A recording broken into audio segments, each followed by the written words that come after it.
My name's Chris. And my name's Kristie. This is the Watching Up Podcast. We're a little late. We're a little bit late because somebody decided to have a detour. Oh my fucking God. Okay, so the germ apocalypse continues, right? And just as you can hear it, my voice is coming back. I'm not coughing up lungs. My body is starting to feel better. And I'm like, sweet, this is great. Everything's going well. Oh, fuck no. My body goes, hey, you didn't need the use of that side of your face, did you? No. So I noticed that my eyebrow doesn't have an arch in it. I can't smile properly.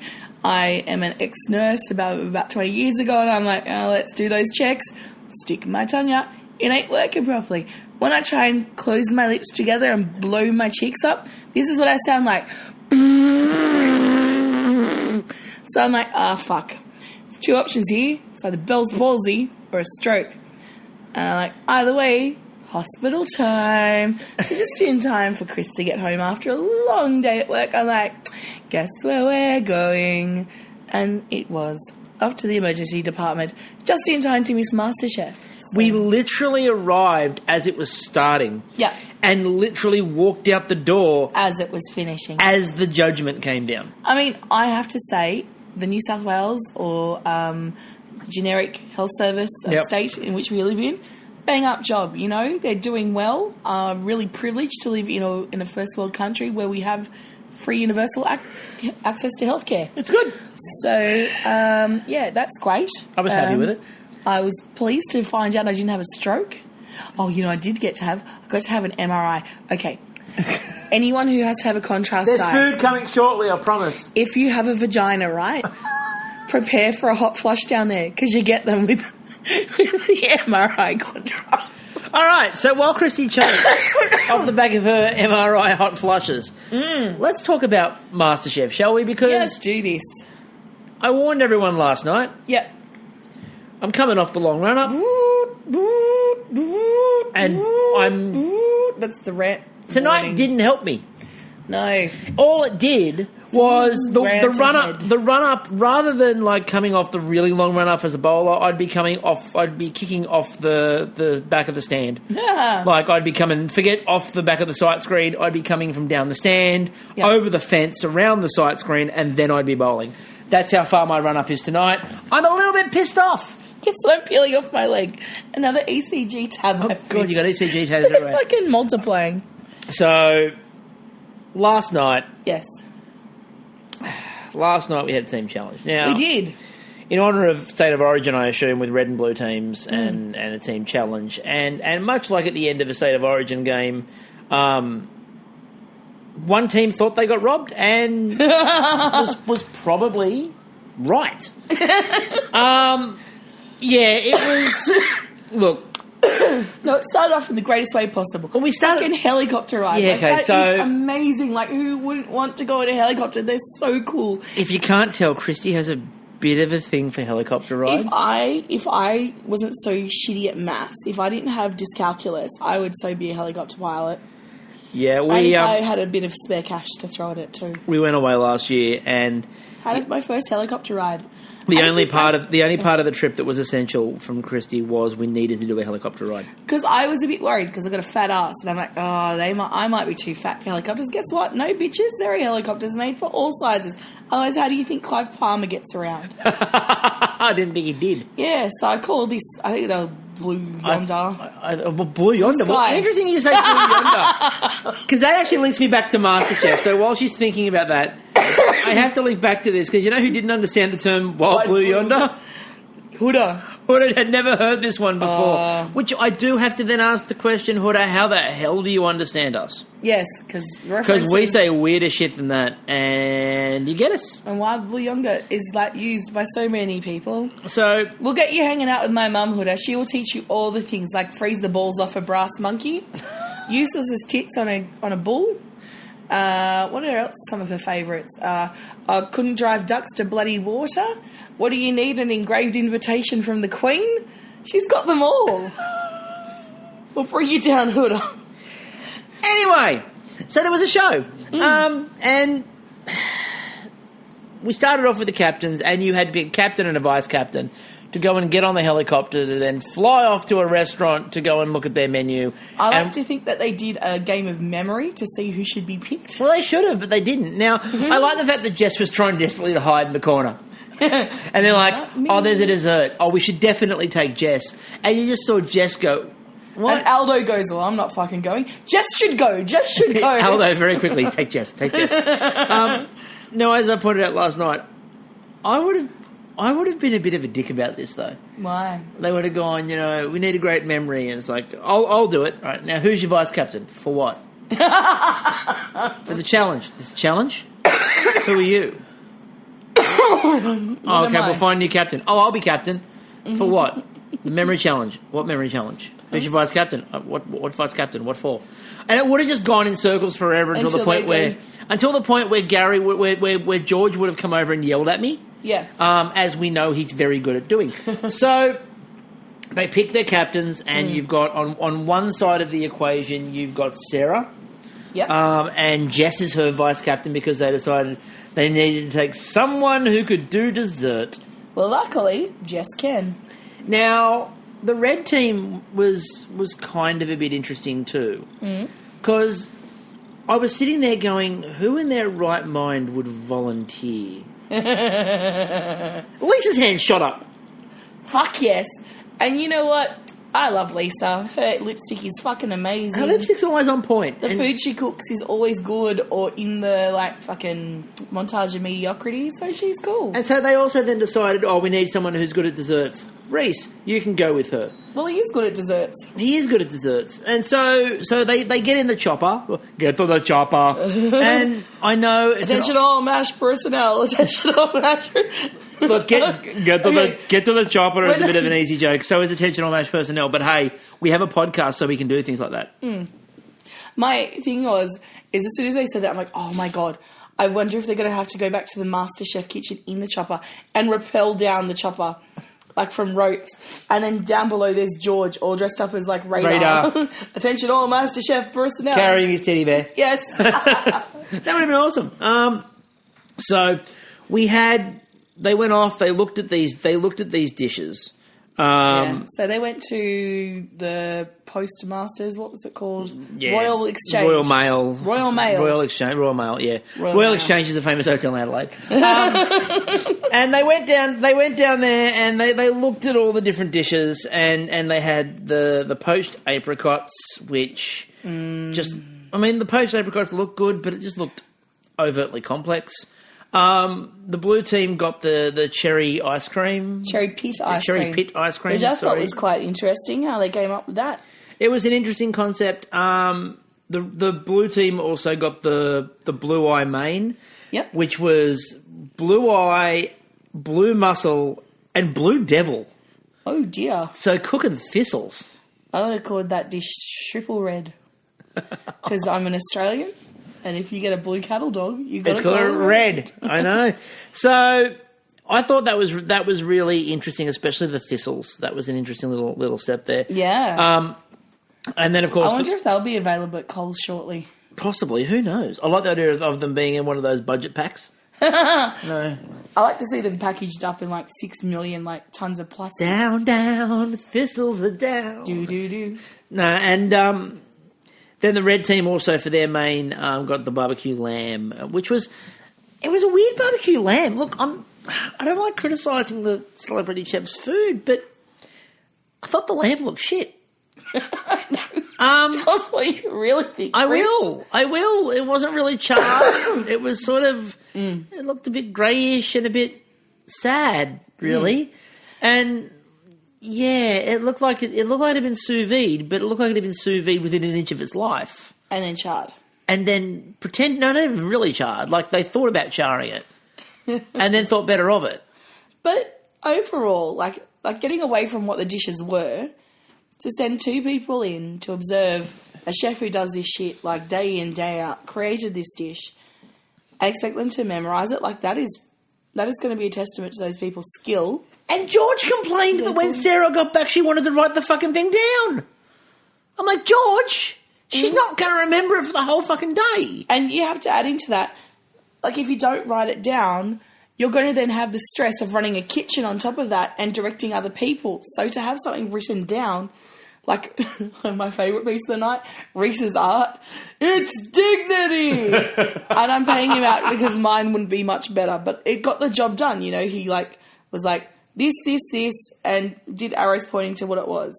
So, yeah, loving the dignity artwork. Mine would have been a house, and as I've always mentioned, when I draw a house and draw a person next to it, my person, perspective-wise, is always significantly bigger than the house. It's like camels in Egypt, if you're Olivia from Bake Off. Yeah, the camels and the people, it was perspective. Yeah. So, look, they each had a dish to make. We're not going to break down the minutiae of who did what to whom, because we don't really need to break down the minutiae of who did what to whom. There was a bit of a crisis point where they were sous videing the carrots, and carrots almost became like friggin' Sarah's nemesis instead of her like. Yeah, hero. I mean, I'm interested by this thing that now Sarah's kind of going to become pigeonholed as the carrot person. Well, it's the hair colour. It's the and hair. the fact she served up. As a fellow redhead, I can say this. Magic in the air. Yeah, Sarah, 7 carat magic. Head to toe so fair. I can't believe Look it. out. I don't know if you're aware of this, ladies and gentlemen. Bruno Mars. Bruno Mars has entered the room. Oh, apparently he's just coughed his way out. Look, my nerves may be damaged. Showtime. He's gone. He's gone. He just yelled out Showtime twice and left. That was amazing. You missed him. I did. You missed Bruno Mars. He turned up. Coughing up, dealing with a damaged nerve. It's fine. Yeah, you missed out. Like he would have been really comfortable, especially around you.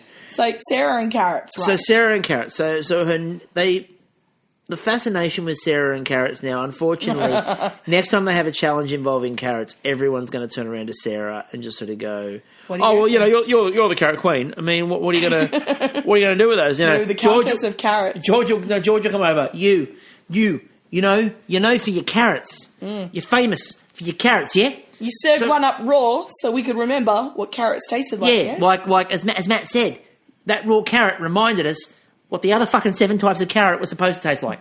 Carrot. It was amazing. You know what it felt like? What? Felt like carrot. So, yeah. And then remember when you sous vide that bag of carrots? And it split. So you almost had a carrot soup. But no, you took the carrots out of the water. That was genius. Oh, craziness. Carrots. You know carrots. I'm so pleased, by the way, tonight when she was in that challenge, she did use a fucking carrot. No, and she fucking kicked its ass. She really did. Maybe this is the message. Stop using carrots. So She's like a gorgeous lady of Masterchef just taking to the ring. She just needs spandex and just come down off the gantry with a clothesline. I presume that's how a clothesline's done. I don't know. I just watched. You had no idea about wrestling, so no. I'd see her more as a face, though, not a heel. Yeah, she's probably a face. Anyway, so what you had in terms of the dishes last night in particular, I said we had the interesting thing of them boiling down like the nettles and that was interesting. That was a fascinating experience. I don't care what they were. I'm not eating that dish ever. I don't really care. Oh, Mum used to have a joke, and the punchline was you make a thistle. It's like, this'll do. Anyway, it was all to do with a thistle pun. It was hilarious. I'll find out. I'll give her a call later to find out. Oh, good. That'll be Stay fun. tuned. Sizzle for next podcast. Yes, stay tuned for the next couple of days while we wait. All right, so... Steer us back. The thistles were cooking away, which looked unusual. Just one of the weirdest things I've seen in the kitchen. And then you had like all the different people on the different dishes. The blue team serve up their main. It looks exactly like what was being presented. The red team served up their main. Not really. No, the carrots were chopped. The carrots and zucchini were chopped. The zucchini round. was chopped round, not long. The use of the puree was wrong, so the flavours didn't quite balance. Now, this is not a criticism of the red team. No. And just like I'm not going to criticise the red team shortly, I'm not going to criticise the blue team shortly. This is where we start to see part of the problem with, I think, the editing's become a little bit creative, shall we say. And the editing is also making me lose faith in the judges. I mean, it's hard to have faith in a judging team where you have one guy that has ripped off his staff, and then they've got someone else that comes in and judges once a week that has also had issues with being a fair employer. So there's already a distrust in us there. We've seen them make some dodgy calls. And then when you get editing like this, it just does not help. And it's normally around this time of the competition too that we start seeing it happen. It happened last year a few times. Look, I'm not going to go back on that rant. All I'm going to say to you is go back through the archives and look for the episode "What is a Sausage Roll?"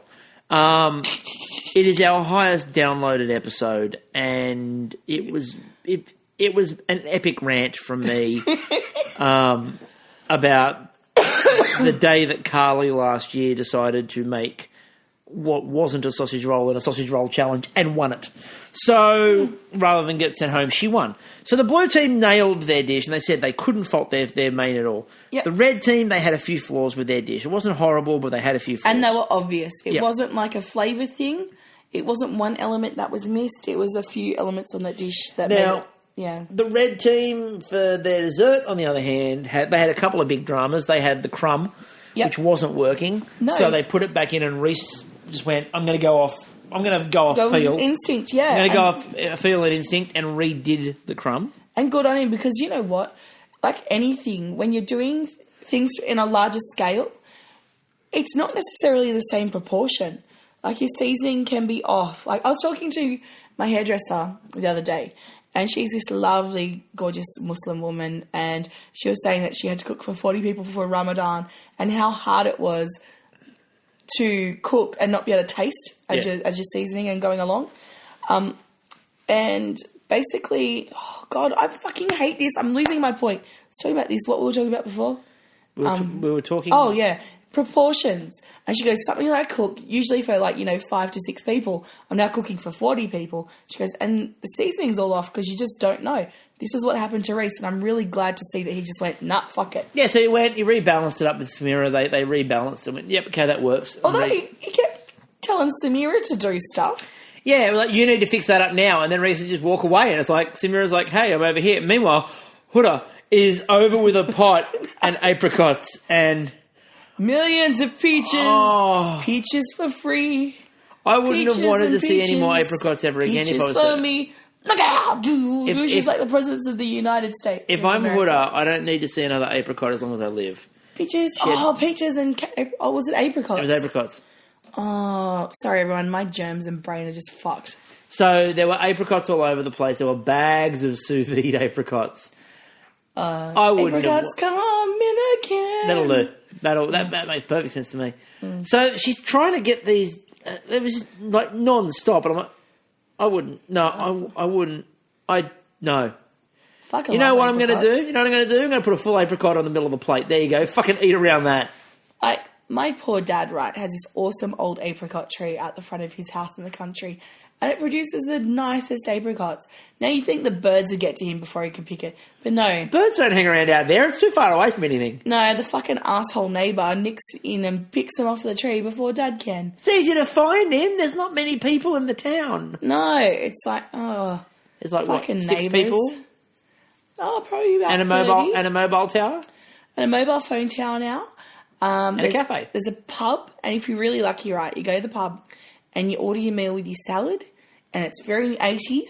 They put a nice craft single that's been cut into halves, and they arrange it beautifully under the salad, which is usually like sliced up iceberg lettuce, a couple of slices of tomato. You might also get some cucumber. Fancy. Oh, the sliced up craft single underneath the iceberg. Keeping it real. Why would you want to go anywhere else for lunch? Exactly. So, Capity Hotel people. So let's get into it because I've dodged it for too long. We get to the dessert. Yep. The cherry pit ice cream had a few issues, like it wouldn't churn for forever, and it took Jess suddenly realising and to tip it into a second and an extra churner. She had 3 going. She tipped it into a 4th churner. Turned them all on, it started working. Yep. They said there were a few issues. Good call, Jess. They said there were a couple of issues about texture, but that was it. And she fucking handled that pass like a boss.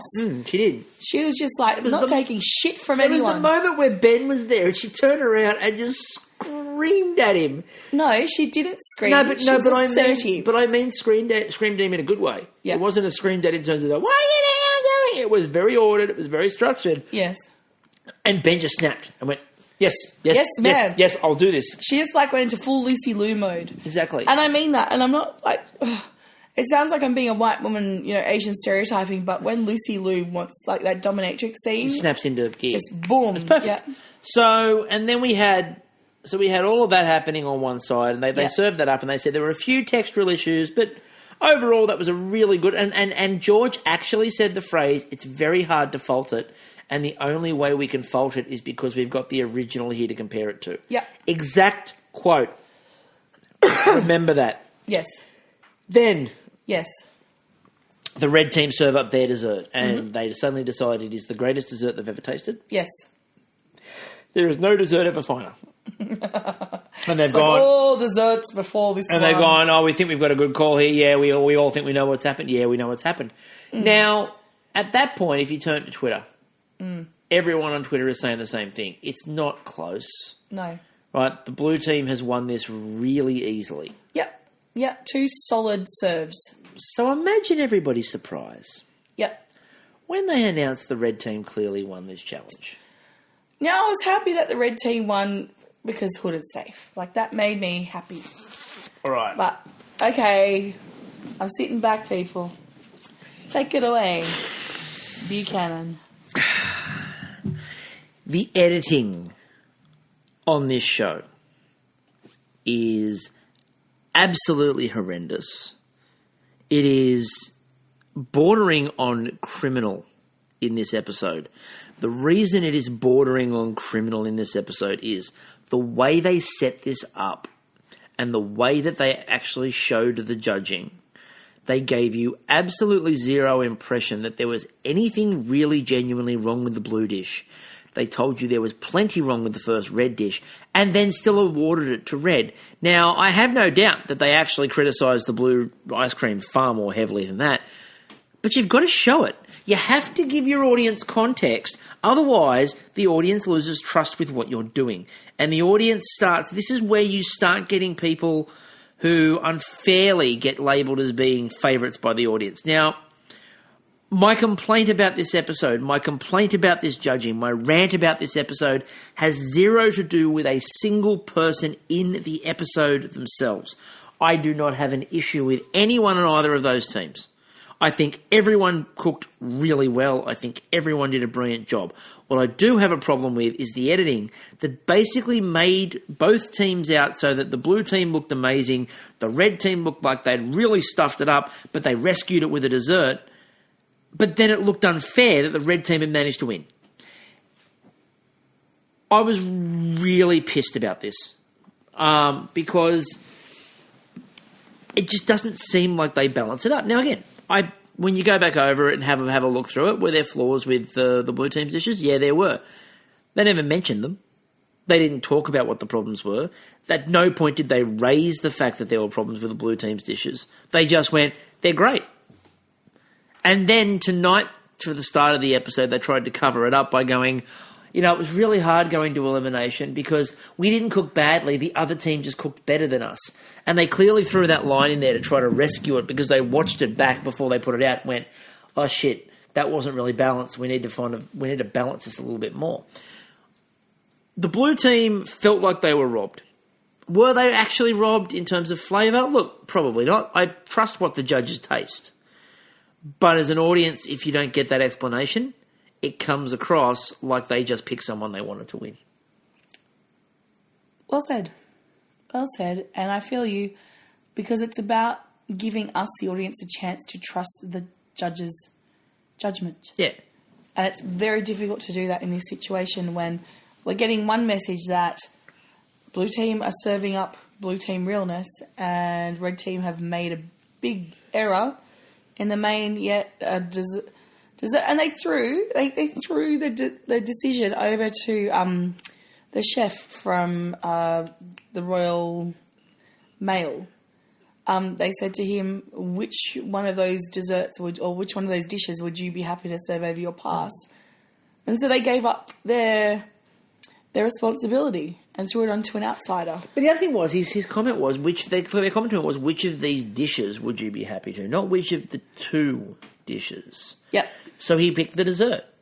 Right? Yep. Now, the challenge wasn't one of these dishes is going to be the winner. No, it was who could replicate. Who did the best job with both of the dishes. Yeah. So, if I serve up the greatest reflection of one of their desserts you've ever seen, but in the first challenge, I simply grabbed a zucchini and just put it on the plate. Yep. Right? I shouldn't win. But by this logic, I would. Yep. Right? It's ridiculous. You could have defecated on every plate. Yeah, I was about to say, I could have been the jogger. The jogger. The poopy jogger. Yeah, I could have been poopy jogger. And you could have held a plate under poopy jogger. Exactly, and it would have made more sense. Yep. So... And served up the other dish and still won. Again, we are about fairness, we're about equity, and it also... It makes it hard on the contestants. And we get so passionate about it because we love MasterChef, we love Great Australian Bake Off. So when we see things that just detract from what we're here for, it's disappointing. Yeah, for me, the side of it, which I really want to push again, it's not just about criticising the producers of MasterChef. It's about, I said, fairness for contestants. We saw it last year where there was some editing that probably didn't help Tamara early on. No. And people started picking Tamara and go, they've chosen her as a favourite. Now, had they chosen her as a favourite? No, she hit a purple patch of cooking. But the way that they covered it really didn't do her any favours. No. Right? Same things would have happened with Carly. And again, we go back to the sausage roll that wasn't a sausage roll. We don't know what happened in the judging behind the scenes there. We don't know anything about that. But the way they presented it was she didn't do a single thing they asked her to do and then she won a challenge. Yep. So at home, you're sitting there and you go, that doesn't make any sense. Why are we even bothering? Look, I think the general concept of go and remember a dish and bring it back like that is dumb. And it prepares you for all of I'm going to go fly in a helicopter for a couple of hours, look at a dish and then come back with only my memory to trust. I disagree. I think it's actually a well-crafted challenge because you're challenging people to... it's an exaggeration of skills that you would need, which is about who has the talent to observe something and replicate it, and to also communicate that to a team, which I think are skills that would be transferable in the chefing industry, in the cooking industry. So I would be more worried though about sending Reese and Lisa and Jess and Sarah into any. If I was a big chef and they came into my restaurant, I'd be a bit worried. I'd make sure that I'd close the curtains if I had the open cooking area, so I wouldn't want them watching because they'd go home and replicate it. But I mean, the only other thing I say to that is I have no problem with a memory challenge like that. But like you've got an hour's helicopter flight to remember it on. I don't care. That's a bit dodgy. It's a helicopter. I know you wouldn't be remembering it. You'd be too busy looking at the scenery. I'm a helicopter pilot. Yeah. So with that in mind, the blue team go to elimination. Yes, and with that in mind as well about nuance and controversies and actually producing the brief. Oh, there's a nuance and controversy tonight. Let us begin. Okay, so further to the editing. Well, first we should start with him. So I was going to let you go all the way through to the next time we can do that. Da-da! And I can say it was Curtis Stone. Yeah. And I'm going to say, there was a lot of hot-looking cuts of meat in that joint, but Aldo certainly picked out the hottest. Oh dear, it was Aldo off the gantry. And I really hate we're in the modern era, folks. I don't like the cisgendered talk of when we go, cisgendered heteronormative talk, when we're going, and all the women are going weak at the knees. There could have been a fucking lesbian in there, and there were obviously a couple of gay guys in that room who would be going weak at the knees, and the lesbian would be going, respect him, not doing it for me downstairs. So anyway, so cut the heteronormative crap, people. So after Curtis comes in, they do you've got to name the cut of meat challenge, and Khan goes, this is my challenge, and I went, ooh. Because Khan is fucking king. But it was indeed Khan's challenge because his mother owned a butcher shop. How cool would that be? His mum owned a fucking butcher shop. My grandfather was a butcher. All I know about my grandfather owning a butcher shop is he didn't have tips and fingers. And because he cut them off. Yeah. I know that your mum likes eating raw mince. Which she is awesome. Does like eating raw mince. She's a tartar fiend. She could have judged this challenge. So she'd be like, nah, That is the wrong cut there. So they did the That is the challenge. better cut. They did the challenge. There were a couple of things we noticed. One, talking of lazy editing. Uh-huh. So Brandon turns around and picks in the montage black pudding. Oh, no. I realised they don't take out the meat. No, they did. They took it out. Did they? Yep. Oh, and it was still there. So they took out the black pudding. That's why they had the tongs. Oh. They're taking out the meat. Oh, but were they So taking you out couldn't the pick... little No, numbers? they were taking some out too. Okay. But they still had the number on it too. Yeah. When it went past, it still had the number on it too. Okay. So they did it in a different sequence, which showed the black pudding was still there. Bit dodgy. But they probably had to keep it cool. It's black pudding. A little bit dodgy. So anyway, Serve that up for my breakfast. You Make me had- a happy lady. you had 4 people who had to go through to elimination. Yep. Now, the 4 people, 2 of them went down on the same sausage. Sausage of doom! Not a ballwurst, as I was screaming at the TV. Cumberland sausage. A Cumberland sausage. Oh, it's a Cumberland sausage. Oh, it's a sausage. Oh, of the famous Cumberlands. I wonder if it was done by Beneducci Cumberland of the Sherlock fame. Oh no. That was horrible. It was. By your I'm standards. here all night. Obviously, the nerve that's damaged in my face is also affecting my funny. You're funny? It's your Yeah. funny nerve. So, you're amusing. You're not funny. You're just amusing now. That's the nerve. This is mildly. So, both Chloe and Brandon made that mistake. Guys, Yeah. mince was in the fucking cabinet. See, I'm a big mince. There was mince. Chloe, given what you were about to do, why the fuck didn't you take the mince? Or pick the rissoles. Like that's the Ben. thing. Like What are they? Rissoles. Yeah, she went down on the possibly pork sausage. It's a which sausage. technically it is. What is it? Pork sausage. Pork It's got a sausage. name. Pork and fennel sausage. We call his stuff on top down. Oh, I see sugar. It's like the Celebrity Jeopardy. Who is Teddy? What is Teddy? Where is Teddy? It's trying every word after pork sausage. Pork and fennel. Pork and duck. Pork and pigeon. Pork and Eiffel Tower. Just randomly trying words, hoping it was the right word for it. That was really cool. So she lost out on that. So did Brandon. And again, why would you go back to it? There was other cuts. Well, in that because scene. she didn't say boarwurst and then be told no. She said pork and fennel sausage. So of course, even I made the mistake. I'm the only two to go. It's a fucking boarwurst. Just fucking say it. Wasn't. But go with the really easy thing, the minced meat. The huge side of like a fucking lamb that was over in the corner. brisket. The brisket, which they did eventually. Again, it took a couple of rounds for Khan to say tripe. And I'm like, take the easy ones out early. Well, that was me. I might have mistaken it for You would have said noodles. noodles. So we had, obviously then we had the 4 people left. We had those two, we had Chloe and Brandon. Then we had Sarah. Yes. And Aldo. So Aldo made it through, and Jess was the last one. Yes. So it was Sarah, it was Jess, it was Chloe. Are you talking about people that went down? Yeah. I thought you meant the people that were safe. No.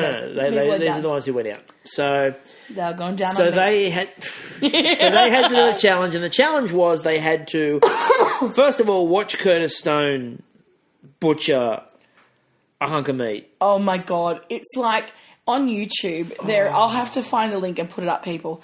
There is this dude who you just watch him like prepare dough for baking, and you could be any persuasion and you'll find that fucking sexy. Curtis Stone butchering that meat. Oh, I had to have a moment. Felt like going out the front for a cigarette, and I don't smoke. It was, as Aldo said, sexy. So yeah, watching him just the way Handling his meat. the way that he handled his meat, the firm propping grass, it up there. the firm grass that he had on it, the way that he sort of flicked the tip of it around a little bit, it was expert. It was poetry in motion. Yeah, after he Frenched his meat. After he Frenched it, yep. So So he goes through got it up all right. of now he goes through all of the. Standing roast, people. Standing. I wonder if he says that. He to did the say the missus. standing roast. You're right. Pay attention to the standing roast here. So he began with all the cuts of meat you could possibly do out of this very expensive piece of meat. Oh, and there were so many beautiful cuts. You know what he didn't do? What didn't he do, Chris? Mince the fucking thing! But what do you mean? A beautiful Scotch fillet? Fuck eating that. Let's mince the fucker. Was at least 60, if not more, $60 worth of fucking prime meat. It's probably closer to a couple of $100 worth, truth be told. And they go and make something, and Chloe goes, noodles. Now, first of all, flag on the play. Right? Stop making fucking noodles, Chloe.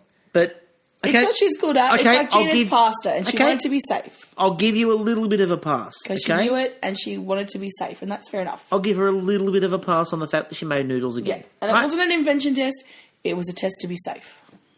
I'll give her a pass on the fact she made noodles again to some degree. All right. However, yes. Curtis comes over. What are you going to do with the meat? Oh, I'm going to say, how are you going to serve the noodles? Oh, I'm going to do, you've got to make the meat the hero. How are you going to make the meat the hero ingredient of the dish? I'm going to mince it. At what point I thought Curtis Stone's head was going to explode. I thought he was going to grab her and put her through the mincer. He had to look at her face like, what did you say? You're going to do what to that mince? Like, if I was in Chloe's shoes, I would have played to my strengths, done the noodle and stuff. But let's think about the meat and how you could highlight that. Perhaps creating a stock out of the offcuts after you've done it. So make a beautiful, strong, intense, scalding hot stock, okay? Then find the beautifulest cut of that meat, slice it within an inch of its life. And by an inch, I mean a fucking millimetre of its life. Take the scalding hot soup, that beautifully fresh, thin-ass fucking meat, and when you're serving it to the judges, in goes that thin meat, pops into the mouth, and bam, you've got the meat as the hero. That would have been perfect. You are right. That is exactly how you should have done it. What I wouldn't have done is take that beautiful slice of meat and push it through a mincer. Let's just take a moment. Moment of remembrance. Because we're going to need a moment. We're going to need a moment of remembrance because in a minute I'm going to fucking go nuts. So.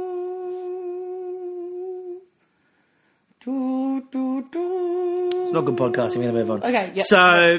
Moment's done. You can pause it there if you need a moment. If you need an extra moment, just pause it. And just put it on a loop. Just put it on a 30-second loop. Great. Yeah. Incidentally, good trumpet playing from a mouth that only one side is working. Well, I'm finding it just helps a bit because I can't close that side of my mouth. Can't close it, that just helps the sound reverberate. Beautiful. So Chloe butchered it, not in the fun way. We need to talk about Sarah because, look, I don't have anything to say that's bad about what Sarah did tonight. In fact, I fucking love it. Quite the opposite. I thought that what Sarah did was fucking incredible. And can we just take a moment to see how cute her little 1950s family was? It is very cute. There's her hunky Brazilian husband and their gorgeous little child there in their 1950s pad. You know what I was waiting for? What? I was waiting for someone to knock on the door and try to sell them access to Vault Tech. She is essentially it was a setup to the front of Fallout 4. It was the start of Fallout 4. So I was waiting for them to sell them a place in the vault. And you know what? They should take the place in the vault. 100%. 100%. You know what's coming. Germ-apocalypse. Take the place in the vault. You know what? Okay. Another detour. You know I'm disappointed about my Germ-apocalypse? There was talk that I'd need an eye patch. Yes. For sleeping tonight. And I was so excited because my eye can't close properly. I'm like, oh my fucking God, I get an eye patch. This is going to be great. I can be a pirate queen. And I'd be called Kristie Bell of the Good Ship Palsy. And I was so excited. And then the senior doctor came in and said, no, just eye drops will do the job. You have no idea how pleased I am. That an eye patch wasn't required. But my cat is called Polly because when she was a kid, she used to sit on my shoulder. So I could have had her come on my shoulder. Okay, so the first thing that we heard from the doctor, just to fill you all in. Yes. It's not stroke. They mentioned the eye patch. Yes. The doctor walks away. I kid you not. This is exactly. Kristie looks at me and says, I could get an eye patch. Pause. I can get a parrot. Pause. I can get a peg leg. Pause. I could be a pirate queen. That is the exact run of sentences. There was no break. There was no other words in between it.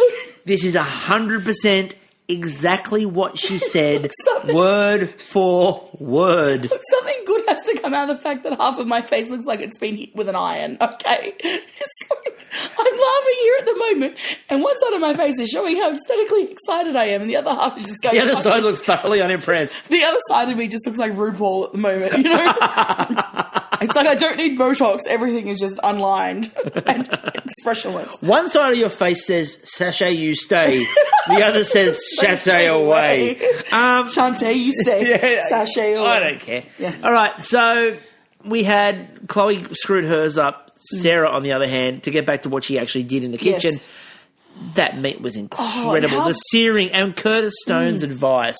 Yes. Sear it, take it off and rest it. Back on, rest it again.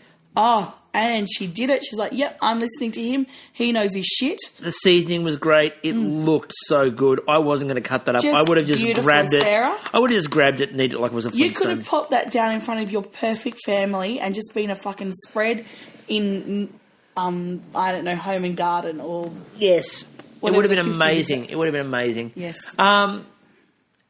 Jess. Yes. I wasn't as sold on what Jess did. I understand it was a family thing. I understand it was an homage to her father. I understand that it used beef a lot more than for me than what Chloe's did. But she didn't get the balance right. The balance wasn't right. And again, a bit like the dendeng noodles, Thai beef salad. Bit pedestrian, but she was trying to go for safe. I know what she was going for. It was going to play out the noodles, but not noodles, the meat. But I think it showed off her pastry skills more. Yeah. And I was really glad to see that because I'm like, oh my God, I hope she does a pie or something with a pastry or something that shows off her talent in being a pastry chef. Yep. And unfortunately, it just didn't hit the mark. And she's got to work on her savoury. Look, we know if she gets pastry or desserts, she'll kill it. And I've been rethinking, right, and I don't think Jess is right for Bake Off. I think she's on the right show because the only other option is Zumbo's Just Desserts, and no one deserves to go on Zumbo's Just Desserts. No one's Just Desserts as Zumbo. She's got a raw talent as a pastry chef, and she's got the ability to learn the skills to become a great one. So I'm really hoping that she gets to do that. I'd love to see her develop because, I hope she gets the chance to develop, but she's got to really work on it. I think she's probably going to work fast because she's in a bit of trouble. To get her palate in check. And last... But the thing I do want to bring up here... Okay, so we have a Thai woman talking about a Thai dish that her family made that she knows in and out because of how she used to eat it. Thankfully, we had a white man come in and explain it, just white-splaining everywhere. You know what a Thai dish needs? Blah, blah, blah. Wrong move, editors. You do not white-splain the dish when someone from that culture is doing it. It's like as if Meta was doing something and you decide to throw, I don't know, Sashi in to talk about some... Like, it just does not... No, Reese or Ben, sorry. We should go for the white-splaining because we're talking about privilege here. It's just not cool. Get rid of your heterocentric bullshit. Get rid of your white-splaining and your mansplaining shit and we'll be good. My rant ended. Please continue. We're getting on to mine again in a minute, so it's all good. So, after that, we go to away, oh chums, run. Sorry, just getting the nautical feel. Thank you for that. You're really missing out on piracy, aren't you? Oh, so I had shanties lined up and everything. That's okay. You can download some illegal programs later. I was looking for a first Just download some illegal programs later. You're fine. Okay. So with that in mind, we go to Brendan. I'll go and copy a VC. VHS. Have you ever rented a video that wasn't quite right? Anyway, so Brendan, now I need to go back to the start of the episode to quote George here. Yes. They were talking about what they would do with the beef, and George turned around and said, you know what I'd do? I'd like cut it into strips, and then what I'd do is I wouldn't even really cook it. I'd just sort of smoke one side of it and leave it pretty much raw completely, with just a little bit of smoke on the outside. So it'd be raw in the middle, but just a little bit smoky on the outside. Now, that's what George said he would do. Yeah. Right, exact quote as to what he would do. Mm-hmm. Cut to the end of the challenge where George is complaining that Brendan didn't cook the meat properly and it was raw. Now... But let's point out, okay... You can point this out before I go on my rant. George said he would pick the ribeye, like the eye of the blue eye. He pointed out that that's the meat he would have used. Secondly, smoking infuses a flavour, and he said he'd do it as a tartare, so it's a different way of presenting the dish altogether because there'd be other things involved in it. Yeah, other raw items. Yes. But... Like WWE. But, well done. Your wrestling references are really coming in use tonight. Yeah. I'm gearing up for Glue Season 2! So what happened was... Right, it's a little bit like you suggested that ridiculously hot broth and... Yeah, scalding. Now, again, it wasn't the same thing. Was it undercooked? Probably. Right? It was fairly raw, but... It was raw, so raw. I was waiting for Gordon Ramsay to come back in and go, Brandon, this is not cooked. I could just put this back together and pop it back in the field and it'll be moving in another 5 minutes. Look, it was raw. But, I mean... How many times on these shows have you seen steak that everyone looks at home and goes, that's raw, and everyone goes, no, it's just really rare, right? And they talk it up. How many times? And they go, all the other flavors are great. He just hasn't really cooked that as probably as long as he wants to. And how many times have you seen it and you go, well, that's cooked perfectly, and they go, that's way overcooked. Now, I thought that. Again, I didn't think it was criminally underdone. I mean, it was close to being far too under, but I didn't think it was criminally under. This is where I come back to Chloe did a dish where... Didn't meet the brief. It didn't really meet the brief because all they talked about... Was the noodle. There was no mention of the meat. They even talked about the spring onion in it. Because we got, like, to give you the way we got this episode, right? At this point when they got to the judging, we were about to leave the hospital. So I'm watching the tweets come in because I'm not going to worry about spoilers. I just wanted to see what was going on. Yeah. And I saw Twitter erupt. I'm like, oh, God, what the hell's happened? And I'm looking at it. And I was talking to Kristie about it before we watched that bit. And I said, it looks like, if Chloe's just made noodles, that's a bit ridiculous. And you were trying to be really positive and going... I'm like, well, I'm listening for the critique of the meat then. Because if they're going to talk her up in terms of her noodle dish... Maybe something was missed in terms of they actually did mention how good the meat tasted. So what we got instead was, those noodles are impressive. I can't believe she makes her own noodles. Those spring onions are perfect. Oh, that spring onion. Oh, and you get a little bit of the smoking hint there. And the heat. And there's heat through that dish. And those noodles. Oh, the texture of those noodles. Mention the fucking beef. And the only time they did mention the meat is when they spoke to her and said how criminal. Like when you put that scotch through it. Like, imagine, Chloe, so you've got your favourite dress. Again... Fucking stereotyping. She could be really into fucking, I don't know, cars, right? So you lend out your finest car to your mate and they take at it with a fucking hacksaw. That's how you made me feel. It was, yeah. Where in this, what we're judging it by two different standards. So we're looking at what they value more. Do they value the fact that you tried to meet the brief, that you've actually gone, I'm going to cook meat, or do they value a better tasting dish? Because here's my follow-up to that rant is if you're going to judge Chloe's dish and put it over the top based on the noodles, then you have to put Brandon's dish through on the basis of all of the other stuff that he did with it, which they absolutely loved. Yep. Right? They loved every other element of his dish. That was the one they had the question about. With hers, they questioned if she should have done it at all.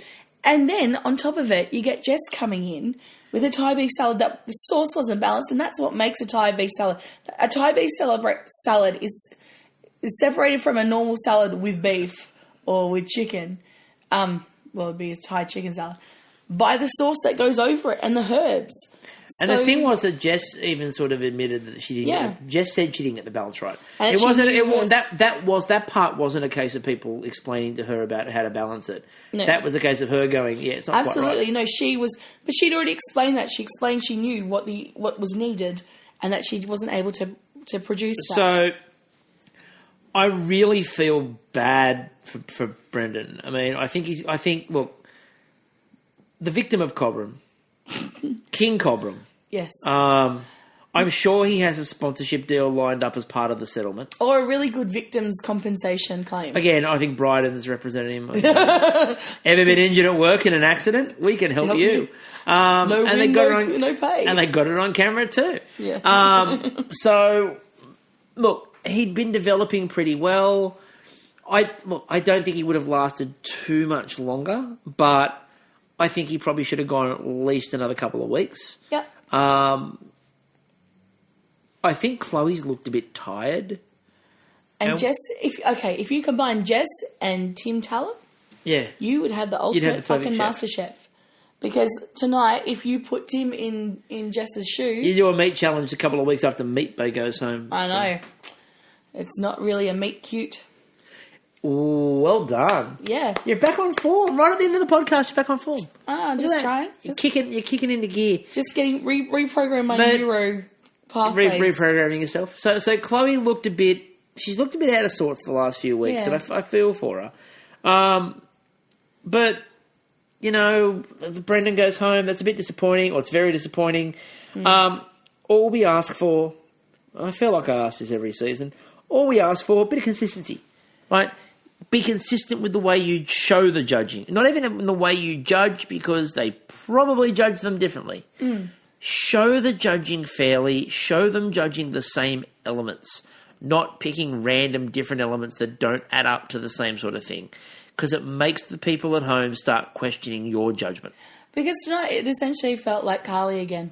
It felt like, what is the sausage roll? Because here we are doing a meat challenge and, you know, meat's been completely... And you've been shown how to beautifully butcher this piece of meat and someone's completely ignored it. Someone just served up a dish that, it has beef in it, but hasn't done well in it. And then you have someone who actually looked at that beef being butchered it, got the cut, created something beautiful, but just didn't quite give it enough heat. Yeah, exactly. So I think it's probably...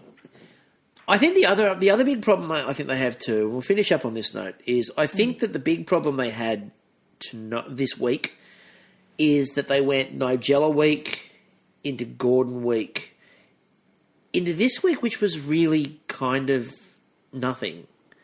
And they went with a lot of gimmicky sort of challenges. And it, for me, didn't work this week. No. And I, first of all, and we go back to it again, and thank you, the Joe podcast has got so many good rave reviews. We're thrilled with that. Thank you, everyone. Oh, thank you, Joe. And thank you, Joe, for being amazing and being so easy. You are fucking amazing to talk to and just hilarious.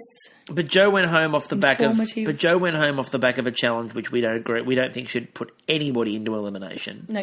In that team relay challenge. And then tonight's one was a case of, again, the judging looked a bit suspect, and they went into the challenge, and then someone goes home again off the back of what looks like suspect judging, even though, again, it's probably not. So you've got to think about what you want the show to be. Do you want controversy for the sake of controversy, or do you want it to actually look fair and like a cooking show? Yeah, and the thing is, like, MasterChef can be so much more, and it has the potential, and I still really enjoy it. I don't even like the bit of the naffy, you know, overhyped stuff, and like the muso dude or lady who just fucking or you know, no gender person who just fucking goes for it, you know, whether it's beautiful. Like timpanis or a brass section, just really hyping that shit up. I love it. I love crazy run to the pantry escapades. But again, I just want it to be about the cooking. So it's been a long week. Yeah. We're tired. There's a good chance next week I'll be like, you know, in a fucking bariatric chamber. Yeah, possibly. Getting like depressurized, because who the fuck knows what's I look forward to building. I look forward to building the iron lung downstairs. So we appreciate the fact that you've got through this far. It's been a long week. We're tired. It's probably not our finest, but hey, you know, we're in hospital. What do you expect? We're clear. Get over it. So up until then, I'm still Chris. And I'm still Two-Faced Kristie. And we'll talk to you all later. Shantae, you stay.